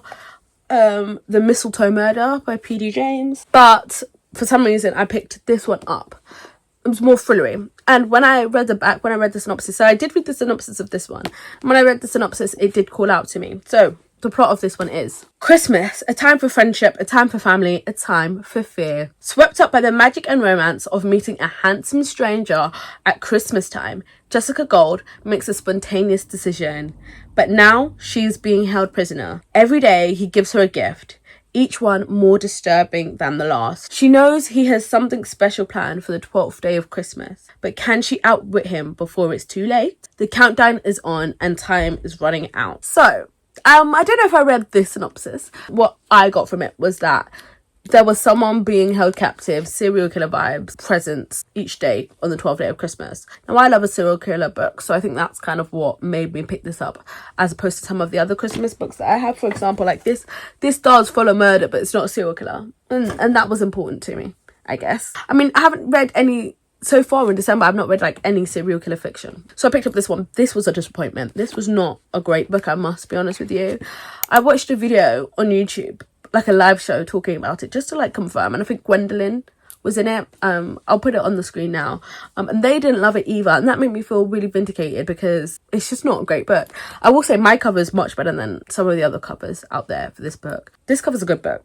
But anyway, why is that? Because the premise that we have on the back is part one. As in, at this point in the book, all of a sudden, we now reach part two. Which I suppose, like, it looks like there's more to part one than part two. But part one is the entire synopsis. Part two, there's a massive shift in tone. Like, everything we thought like this book was going to be ends in part one. And part two is where it completely changes. And part two is terrible. Part two is horrible. And I think also because most people come for part one. So it's a very hard thing to completely change the tone of the book when people came for the tone of part one. Do you know what I mean? And I think that's the main fault for this book. And I think the reason why that there's part one and part two is because you know, the author is trying to create like a twist, like she's trying to do something different. She's trying to be like, oh yeah, like this is clever, like this is a clever book. However, I don't think it is that clever, unfortunately. Like, yeah, you've got a twist, but that doesn't make it a clever twist. And 2, it's unnecessary. It's actually unnecessary. Like, not everything has to be like this. How much can I subvert this plot on its head? Sometimes we just want the plot that we set out for. I say that as someone who loves a quite predictable book. Second half of part 2, it was late at night as well, because I was just like reading. And I just skimmed the second part of part 2, and I thought, this wasn't good. Then I had to watch the live show just to like make sure like I wasn't missing anything. Like, did I miss anything as I was like trying to skim like the last half, like the last, not even half, like, you know what I mean, just the last little bit. No, I didn't miss anything. In fact, I did read it accurately. You know, sometimes I can skim something and I'm like, oh my gosh, did I miss something? But no, like my skimming is still reading. It's just reading at a much faster pace and like not really taking my time to read through it. It's like I'm just going through it now. And when I tell you I never skimmed, this is the only book that I skimmed in the entire year of 2024.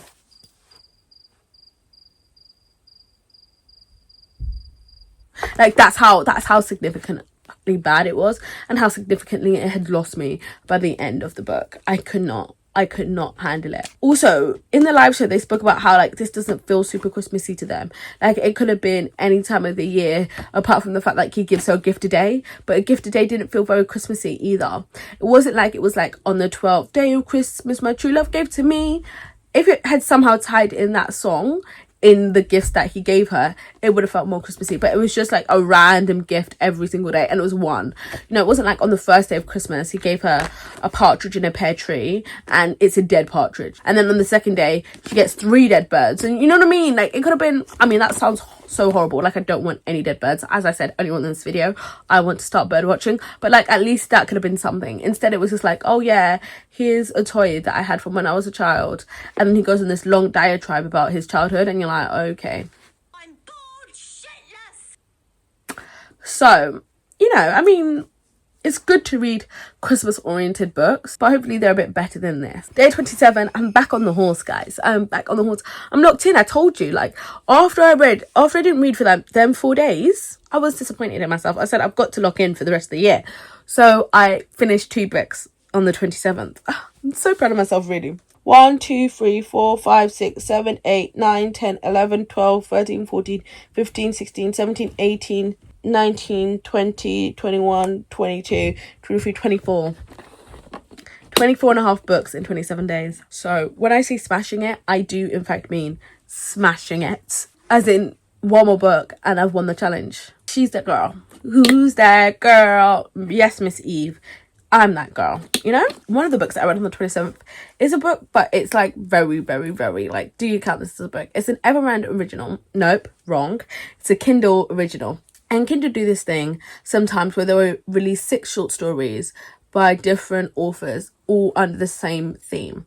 So the one that I read is the Busybodies theme, which is a mystery theme, right? Mystery, amateur sleuth, aka a busybody. But I did pick up on the 27th The Reunion Dinner by Jessie Q. Sutanto. Jessie Q. Sutanto is an author who I have a really interesting relationship with. I think I've read everything that they've put out, or the most things that they've put out. And the first early properties, I didn't love the books. I thought they weren't great. But for some reason, I kept picking up their books. And now, 2023, it was one of my favourite books of the year. Vera Wong's Unsolicited Advice for Murderers. Fantastic book. Fantastic book. So they put out The Reunion Dinner, and basically the vibe is that we follow this mother, and I don't know what holiday it is, but it's a holiday, and so all of the family is coming, aunts, cousins, everything, and she's happy to be hosting because she never hosts. Usually it's the uncle who hosts, but something has happened to the uncle. Really sad. But maybe she's not so sad because now it means that she finally has a chance to host this, and it's going to be the best holiday ever. And so then they're all going to want to have every year the reunion dinner to be at her house. And so, you know, it's fine, blah, blah, blah. But then her son turns up with a woman in tow, and this causes a whole huge hullabaloo. Like, almost everyone in the house kicks off when this girl arrives. Maybe not verbally, but like at least in their facial expressions, everybody is taken aback, especially when he says, guys, this is my fiance, and they're like, who is this girl? The mom's like, I've never met this woman before. What's going on? Cut to, not long later, his fiance dies. And so it must be someone inside the house. She's vexed because she's like, this is my house, this is my reunion dinner, and now the woman's dead. Police turn up. She's like, you can't trust the police aren't going to solve this. I need to figure it out. I need to be the busybody that I am and get to the bottom of this, because they're going to accuse my son. Fun little novella. It won't take you long to read. An hour or two, depending on your reading speed. So good. So it's just like fun and silly and a romp. I just enjoy it. I really love her character work. I think Jessie Cusadanto can write really, really good characters and make them very, very vivid. And so that's what came through in this book, in this reunion dinner. It was a very short book, but like all of the characters felt very fleshed out, which I enjoyed. This is a middle grade. The book that I finished is Murder at Snowfall, which is a middle grade Christmassy mystery. As you can see, I do like reading Christmas books. A lot of the books that I read in December were Christmassy themed, including this one. So basically, we follow this young girl who, she lives in this house with her mum, her stepdad, and her stepbrother. And then things start going a bit wrong at her mum's workplace. Like, first there's a break-in, then one of the people at work go missing. First, the boss of, I think it's like a dentist or a vet or something. First, he goes missing. Then there's a break-in. Then the person who they think is responsible for the break-in goes missing. And it's all just going a bit wrong. And she's a bit like, whoa, what is happening? What is happening? Right? But then when she's out with the step, walking home one day, he's like, I bet you should open that cabinet on the side of the road. He's like, I bet you should do it. Go on, open it. And when they open it, they find the dead body. And then it kind of goes from there. And it follows, I mean, it's quite good because obviously it shows blended relationships, blended families, and the fact that this is a sister and her stepbrother. That's really fun. Obviously, it's got that hijinks in terms of there's a murder, the kids are running around trying to find it. There's also a zoo, like a safari zoo in the middle of England. Very bizarre. With like lions and stuff, and it's like right by her house. Yeah, like a safari, like right next to her house with like lions and stuff running around, which I did find a bit bizarre, I must be honest. Didn't feel very true to life, that part. But anyway, yeah, so I enjoyed it. And then there's like a school play at the same time that they're both in, Step and her, and at first her and Step don't have a great relationship, but it does develop because obviously they find this dead body together. Yeah, it was just like it was a, if I'm honest, it wasn't a standout middle grade, but it was a fine Christmassy middle grade. Like, there's literally nothing wrong with it. Would recommend people to read it. Like, it's just a good book, like a solid Christmassy book. I don't have much to say about it, if I'm honest. I think that maybe because the mystery wasn't that compelling. I think the reason why it wasn't so compelling was because they kind of stumbled into solving everything. Like, everything that they found out wasn't really because of the main character's agency, and I can completely understand why, because they're kids, so they couldn't really do much. All they can do, the only difference that they made was their interpretation of events. So the adults all believe like, oh, it's all an accident, and they're like, there's no accident here. And that's basically their main contribution, is they're like, I don't believe that there's an accident here. And so they kind of carry on as if something foul is afoot. So that's why I kind of say like they don't really do anything groundbreaking themselves, which maybe makes it less interesting for me as a reader, but that doesn't make it any less of a book. And I suppose it depends on what kind of things that you want from it. It's less of a mystery thriller. It's definitely solidly a mystery. Like, it's just about what happened and why. That is the main thread of this book. But yeah, it definitely feels like a middle grade.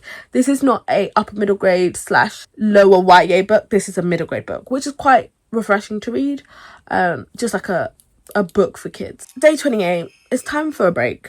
Don't you think? I think so. I think it's a break. It's time to break up the mystery books for some romance.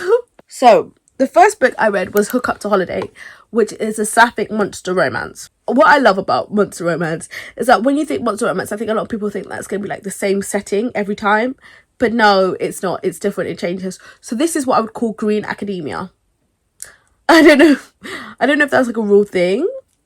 I think it was. I think it's like a micro trend. So obviously you have dark academia, but then I think you also have like light academia, where it's just academia, like academia minus the gothic vibes. But this is green academia because this is schooled in the trees. It's a university that's built in the forest, built in and around the trees, very much in communication with nature, not let's cut down all the trees and build a university. It's like, no, there's this tree here, so we're just gonna put like, you know, what we can, we're gonna work around it, we're gonna be in with this with this nature, which is really nice to read. And it's also a fantasy world. I don't know if I said that, but I guess it must be, because that doesn't really work. That doesn't work. That's not what humans have done so far, really, which is quite sad. I would love to see more of that innovation in real life. But anyway, yeah. So we follow this, and we follow the two main characters who are both professors at this university. And the main character, she feels very overshadowed by her older sister. Her older sister is a prodigy, and is a prodigy with potions, I believe. So she doesn't teach potions because her sister's so good at potions or charms or something, she then has to do something else like charms or some other sort of like history, some other teaching, because she was told, well, since your sister's so good at it, you need to do something else. So she does feel undervalued by her family. Her mother's a bit of a bitch, and this is very much reflected in her own self-esteem and how she views herself. So that's how we meet her at the beginning of this book. Then I think she's out one night and she meets someone at the bar, this orc woman, that she's like, oh my gosh, like, you are so cute. Like, you are a cute orc.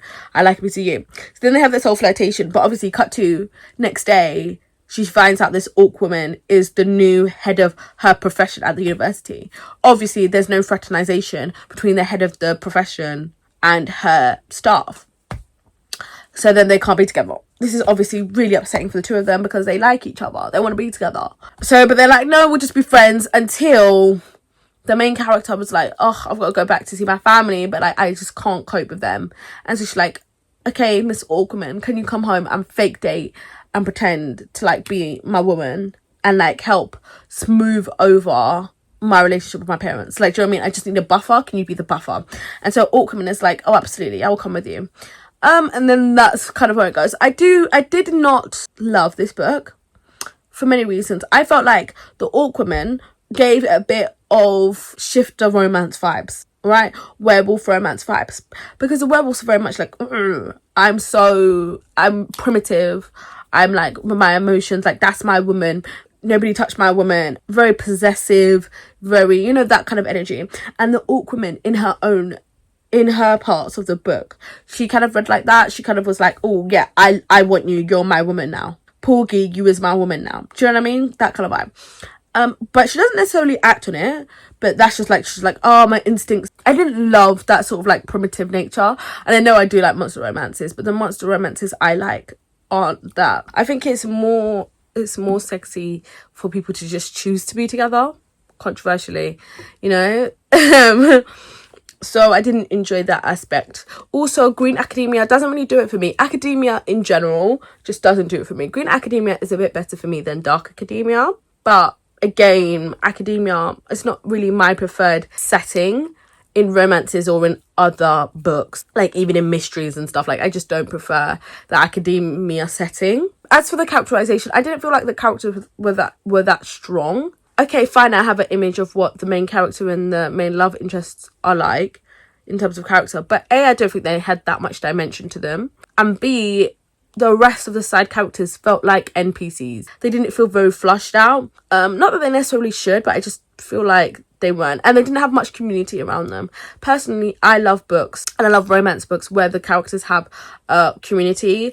I think our main character did have friends, but again, her friends felt very flat, very one-dimensional, like they had a purpose. Like one friend was very strict with rules, one friend wasn't, and so it was just kind of like non-playable characters, But overall, it was a good time, and I'm glad that I read it, but I just don't know if I'd run to finish this series. But it was sapphic, which I enjoyed. And it was Amina, main character, as in Middle Eastern, North African, I believe.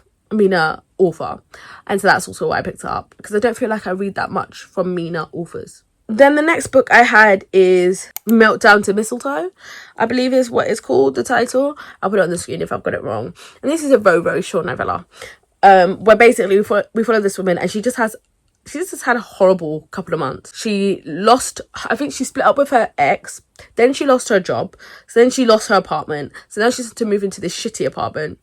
And she's finally found a new job because she struggled to get a job. So now she's just got a new job at like a fast food chain. So not doing what she was doing before, but she just needs something to pay the bills. But at first she still has this really sunny disposition. She's like, I'm not going to let it get me down. Like this is just temporary. Like I'm still living my life. Like I'm not going to let my circumstances determine my emotions. until her next door neighbor, she gets a new next door neighbor, and next door neighbor moves in. And she's like, oh wait, we used to go to school together, like hi, or like I knew you in school, hi. And he's a bitch. He's a bastard. Like, he's just not friendly at all, horrible to her. And she's like, do you know what, fine, like, yeah, I'm a nice person, but I'm no pushover, so like, piss off then. Do you know what I mean? I won't acknowledge you, you don't acknowledge me. That's absolutely fine by me. So then she goes to work on Christmas Day. She again sees some people that she used to know who are horrible. They were horrible in school, and she gives them the benefit of the doubt, but they're horrible now. And they're like, oh, you work here, and they kind of like are mocking the fact that she works there, and they are constantly making demands of her, making her work day hell, you know, making her run up and down, back to the kitchen, back out, saying, oh no, I don't want this is wrong, blah blah blah. And then eventually she has a meltdown. She's like, I have had enough. Like, you don't have to treat me this way, you know, nobody should treat me this way. She has a meltdown, and then she goes to the kitchen and she's like, yeah, I know I'm fired, because I shouldn't treat customers that way. Like, I shouldn't just like literally kick off at customers, but at the same time, I'm worth more than this, so I'm gone. Yeah, bye, peace out. And then I think her neighbor witnesses this meltdown, and he's like, oh my lord, this isn't great. So then he knocks on her door, and she's like, can you piss off please? Like, I thought we said we're not going to acknowledge each other. And he's like, I'm really sorry for how I treated you. Like, I really shouldn't have treated you that way. And she's like, but as I said, she's still a nice person, so eventually she forgives him. And this is Christmas, and she was planning to go by her family's, but because she had such a shitty day, she's like, I don't want to see my family. Like, I just want to loaf in bed on my sofa, like, just, and feel sorry for myself. Usually I don't, usually I'm plucky, but today I just want to feel sorry for myself. But he barges into her life basically, and he's like, no, I'm really sorry, what can I do? Let me do something to help you.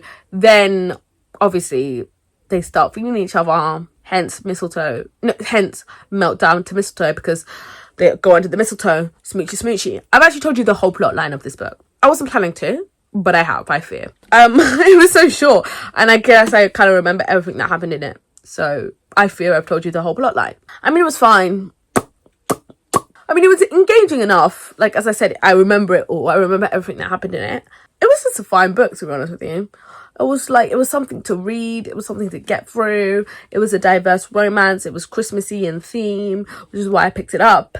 It was a black romance, but it wasn't necessarily something that you're gonna like write home about. Do you know what I mean? It was just a woman on a bad day. And I do kind of enjoy how it was like, you know, life can be shitty.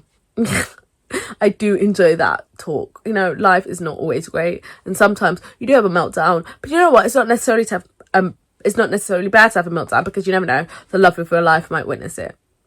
Next up, I think at this point I was a bit struggling with what to read. I got to that point where I've read a lot, and most of it's been meh, if I'm honest with you, at this point. But I don't mind it. Like, I was just reading, and I just enjoy the act of reading. Like, not all books have to be 5 stars. I'm actually going to make a video about In Defense of 3 stars. Stay tuned. Or a Substack. I'm starting a Substack, guys. But I think at this point I'm just like, oh, what am I going to read? But I did manage to find 2 things to read. So the first one that I read is All I Want for Christmas, which I'm not going to lie, guys, I completely forgot. And constantly do. Like, every time when I was logging my books for December, I was like, what is this book about? When I see the cover, I'm like, what is this book about? When I try and remember organically what I've read, I don't remember this book. Like, it's so forgettable for me. And I think that's because it is mainly just a smut book. Like, it's just one bam, thank you, ma'am. And those books don't stick with me. I like plot. I'm sorry, I do. I like a plot, even in small romance, in like novella length romance books, right? So this book basically follows the main character. It's a sapphic, polyamorous book. We follow our main character who runs into someone who she used to know in school, and they were really good friends, but like, she didn't know she had feelings for her at the time until now she's a bit older, and she's like, oh, these feelings that I'm feeling are not fully platonic. And that kind of makes sense about how I felt towards her when we were in school. And the other friend is like, I know you. I know what I like now. I am hoping that you like what I like. But, you know, we're gonna soften this. I've got this dude who I think you're really gonna like. I think you should meet up with him. And then maybe you should meet up with me. You know, it's that kind of vibe. If you're looking for plot in your books, give this a miss. It's just wham bam, thank you, ma'am. And it just wasn't for me. You know, it was completely fine. How much? I think I gave this like 1 star. It was sapphic, if I'm honest. It was sapphic and it was diverse. That's why I picked it up. And it was short. if I'm honest with you. And so those things, it was still there. It was still sapphic and short and black romance. But that's really all the positives that I have to say. So, moving on. I then read Spy X Family Volume 5. Now, I love Spy X Family. Love is a strong word. I really like the series. Really like is a strong word. No, I do really like this series, Spy X Family. But it got to a point after volume 4, but I was like, do you know what? I don't need to rush and read volume 5. Like, enough is enough. Like, I'm actually all right. But actually, this month really prompted me to pick it back up again because there was no like word books that I wanted to read. So a manga book was really, really good. A manga was exactly what I needed. And so I picked this book up back from my library. Thank you, my library. And it was exactly what I wanted. So Spy X Family, if you don't know, we follow this unconventional family. Why is this family unconventional? Because it follows this man who is a spy. He's a spy, and he's been given a mission where he needs a cover, he needs a family. So he decides to marry this woman. She's happy for them to have this unconventional relationship. Why is she happy to have this unconventional relationship? Because she's an assassin, and it will help her blend in as well. Like at work, she's a bit quirky. So we've now got a spy married to an assassin, and they adopt this little girl. And this little girl is psychic. So she's the only one in the family who knows the full dynamics. Like, everybody else in the family is pretending like they're just a regular woman, a regular man. But she knows, because she's psychic, because she can read their thoughts, read their minds. She knows he's a spy. She knows her mum is an assassin. And she thinks it's so cool. She's like, yes. Then, eventually, by this book, they adopt a dog. And the dog can see into the future. Fantastic. Again, the only one who knows all of this is the girl, because she can read minds. So she can read the dog's mind when the dog has a vision. And then obviously she can tell her mum or her dad, like, oh god, mum, like, let's go here. For then the mum and the dad to like solve whatever's gonna happen. Like, if there's like a terrorist plot, she can be like, oh, haha, dad, come, like, and then the dad will see the terrorist and be like, oh my gosh, you know. Or like, let's say someone's trying to beat someone up, she can be like, oh mum, haha, let's go here, and then the mum can beat them up because she's an assassin, you know. It works. It's a good series. There's also an anime, but I haven't watched the anime because I'm reading the manga. So eventually I'll watch the anime version. We are on the 30th. I haven't given you a numbers countdown in a while, but basically I've won. Set off the cannons. Celebrate. I've done the challenge. How many books have I read? 1, 2, 3, 4, 5, 6, 7, 8, 9, 10, 11, 12, 13, 14, 15 and a half, 16, 17, 18, 19, 20, 21, 22, 23, 24, 25, 26, 27, 28, 29 and a half books in 30 days. How about them apples? I have smashed this so thoroughly. I'm even shocked at myself. I'm gonna be honest with you guys. I didn't know it was that much. Because I stopped counting. Once I hit 25, I was like, I'm a boss. I don't have the right song, but basically I was like, I've smashed it. I know I'm amazing. I know I've done it. Of course I've done it. You know. Fantastic. Anyway, the book that I read on the 30th, I've not got much to say about the 30th and the 31st. Shall I combine them? Day 31. Guys, the last 2 days, not much to say, because I read book 2 and book 3 of The Naturals. So I read Killer Instinct book 2 on the 30th, and All In book 3 on the 31st.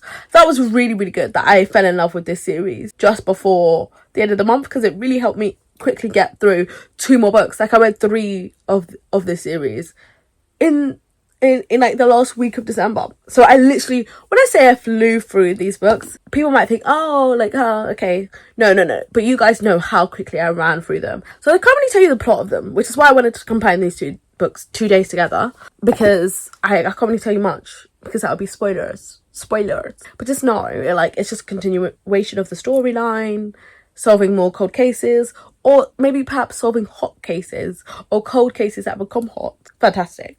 The relationships develop, obviously, because it's YA, it's very dramatic. I don't think I've said before, like, how dramatic and over the top it is, but it is YA. So if it wasn't dramatic and over the top, I would be disappointed. I'm living for the drama. I want the drama, you know? So I had a great time reading them. And then that was the end. That was the end, guys. We finally made it, where I read a whopping amount of books. Aren't you proud of me? I'm so proud of me. I'm so proud of me. This was a slog to film, guys, to just talk about it. But I felt like I wanted to tell you about every single one of the books that I read in December. I wanted to update you about my 25 and 31. It was getting too much for me. So this is going to be a lot to film. A lot to edit. Actually, this is going to be a lot to edit. I'm just so proud of myself. Like, I just want to thank my mom and I want to thank my dad for supporting me throughout Christmas. And I want to thank my sister as well. You know, because, like, from my mind to her ears, I tell her everything. Thank you to my friends for being okay when I disappeared from answering messages because I was reading, you know. Thank you for sticking with me throughout that difficult time. I want to thank my work, even though work was very stressful in this time. But because work was stressful, I needed this distraction. Well, let me keep it a buck. I've been super stressed at work recently. Just deadlines. Very natural, like, deadlines. I've been studying as well. And the deadlines are exactly the same time with work and school, which is horrible. Terrible. Wouldn't wish that upon my worst enemy.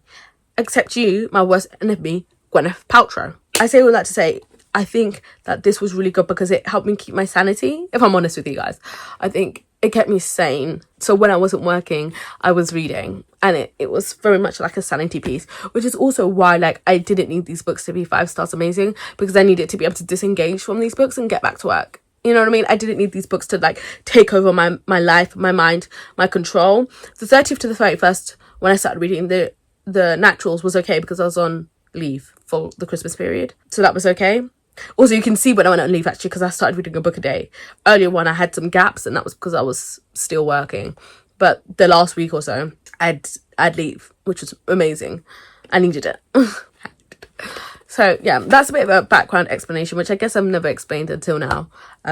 But, yeah. So, you know, when people are like, oh, how do you read so much? Why do you read so much? Blah, blah, blah, blah, blah. Everyone has their different rhymes, reasons, whatever. Obviously, a lot of these books are short. Not all of them. I read quite a few full-length books, as you can see on the screen. And even though you're like, oh, yeah, well, you hate all of the books. Well, actually, that's not true, because I read quite a lot of good books as well. But yeah, just for me personally, sometimes when I'm going through things in my life, I just need to escape into books, into reading, and to just read. Sometimes a lot's going on and I read nothing. But, you know, basically, don't judge other people's reading patterns and what gets them through life. You don't know the background of why. So whilst I'm here going, yeah, I've read 25 books or more than 25 books in 31 days, it's not for you to get on my ass. Quite frankly, just be happy for me that I survived and I made it through Christmas, okay? And I hope you made it through Christmas in whatever way best suited you.